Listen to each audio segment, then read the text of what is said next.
প্রধানমন্ত্রীর উচিত জাতীয়ভাবে তোবার ব্যবস্থা করা। তিনি যাচ্ছেন এখন নাটক দেখার জন্য এবং ছবি দেখার জন্য, নাউজুবিল্লাহ। অচিরে যদি শুভবুদ্ধি না হয়, চরমনাই হযরতের হাতে বায়াত হন, সঠিক পথে আসুন, ইসলামের পথে আসুন।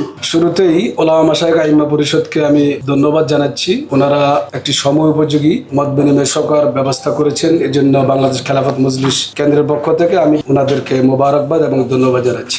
শুরুতেই আমি আলোচনা করতে চাই একটু বিশ্ব পরিস্থিতি। আজকে বিশ্ব পরিস্থিতি আমাদের সকলেরই জানা। আসলে দুষ্ট লোক হইলে, এই যে আমাদের দেশে যে কিশোর গ্যাং আলোচনা হচ্ছে, শুধু কিশোর গ্যাং না, যারা সন্ত্রাস করতেছে, বিভিন্ন অপকর্মে জড়িত, তাদের ভিতরে অন্যতম বর্তমানে যে বিশ্বে একটা অরাজকতা, অশান্তি যিনি সৃষ্টি করেছেন, তাকে কিশোর গ্যাং বলবো না কি বলবো, তার নাম হলো ড্রাম। এই ড্রামটা এবং তার নেতানিয়াহু মাত্র দুইজন ব্যক্তি কিন্তু সারা পৃথিবীকে একটা অশান্তির দাবানলে তারা ফেলে দিয়েছে। এবং এই দুষ্ট চক্রগুলা সারা পৃথিবীতে আছে, সারা দেশে আছে।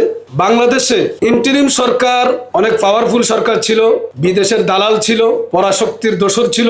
তারা কিন্তু অনেকগুলা অপকর্ম সামনে নিয়ে এসেছিল তাদের কর্মসূচির, যেটা অন্তর্ভুক্ত নয়। তাদের অস্থায়ী সরকার, তারা তো কেয়ারটেকার। এরপরেও তারা দুঃসাহস দেখিয়েছে। এদেশের ওলামা মাশায়েখ হেফাজত সহ, ওলামা মাশায়েখ আইম্মা পরিষদ সহ সকলেই কঠোর ভাষায় তাদেরকে বলছে, যদি এই জাতীয় কাজ করা হয় তাহলে ইন্টারিমের বিরুদ্ধে আমরা কঠোর আন্দোলনে যাব। তাদেরকে ধন্যবাদ দিই। আমাদের এই হুঙ্কারে তারা সেখান থেকে পিছু হটে এসেছে। বর্তমান সরকার মদিনা সনদে রাষ্ট্র পরিচালনা করবে, হেফাজতের সাথে সুসম্পর্ক, চরমনাই হযরতের সাথে সুসম্পর্ক। আমরা ভেবেছি যে তারা হয়তো ধীরে ধীরে ভালো কিছু কাজ করবে। হঠাৎ করে দেখি তারা বিধর্মী সাংস্কৃতিক মন্ত্রী দিয়া যেই ভূত ইন্টারিম সরকারের ঘাড়ে এসেছে, এখন মনে হয় যে বর্তমান সরকারের ঘাড়ে। তারা সিনেমা দেখতে যায়, নাটক দেখতে যায়, তারা কত অপকর্ম করবে।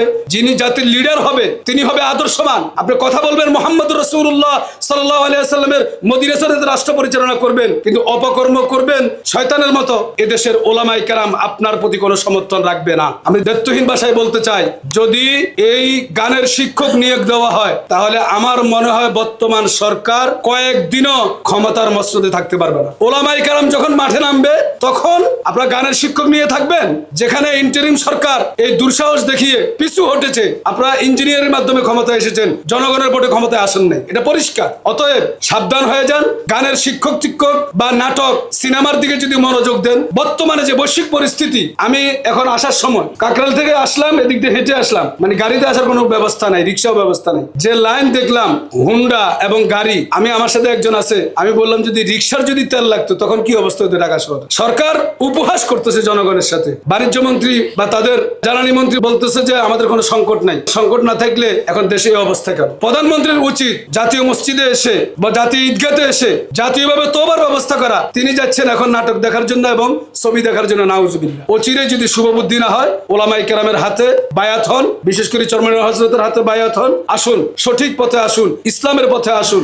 যদি আসতে ব্যর্থ হন, তাহলে ক্ষমতার মসনদ এত স্বাদের নয় যে আপনার পূর্ববর্তী সরকার, যেখানে একটি মাত্র অপরাধের কারণে বিশেষ করে এদেশের জনগণের সাথে উপহাস করেছে ভোট নিয়ে, আর আপনারা এখন তেল নিয়ে উপহাস করতেছেন। যেখানে তওবা করা প্রয়োজন, যেখানে আল্লাহকে ডাকা দরকার, সেখানে আপনারা সিনেমা দেখতেছেন, নাটক দেখতেছেন, আবার গানের শিক্ষকের প্রস্তাব করতেছেন। অনতিবিলম্বে এটা থেকে ফিরে আসুন এবং ধর্মীয় শিক্ষক নিয়োগ যেটা সিদ্ধান্ত নিচ্ছেন, সেটা সঠিকভাবে গ্রহণ করার জন্য আমরা বিনীতভাবে অনুরোধ করছি। আপনাদেরকে ধন্যবাদ। আজকের এই আয়োজকদেরকে আবার ধন্যবাদ জানিয়ে আমি আমার বক্তব্য এখানে শেষ করছি।